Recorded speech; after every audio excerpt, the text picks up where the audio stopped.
The following year, in the year 1999, I read that you guys ultimately had to change your name from 17 to what we now know it today as Lustra, and I read that it was because of the 17 magazine.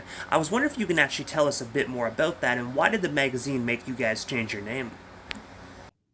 It's funny because the genesis for the name actually started, now that I'm thinking back on it. So it started with the fact that I had a 17 magazine t-shirt that I thought was, kind of an ironic thing to be wearing for like a 20 something guy, wearing a girl's magazine t-shirt.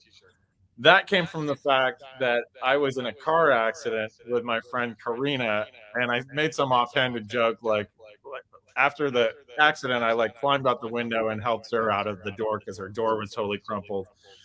And I was like, "Yeah, you can pay me back by getting me a 17 magazine T-shirt," and she got me one.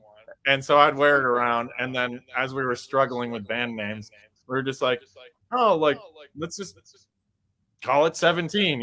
Like that's if you think about it, it's like in pop music, there's like always like 17 is kind of like that key age, like Beatles, she was just 17 or whatever the lyric is, and so we ran with that.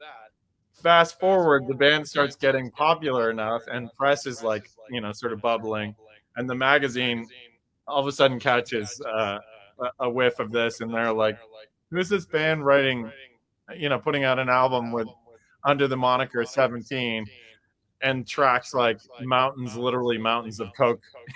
They're like, we don't really want, our audience necessarily subjected to these demons. So that's where that came from.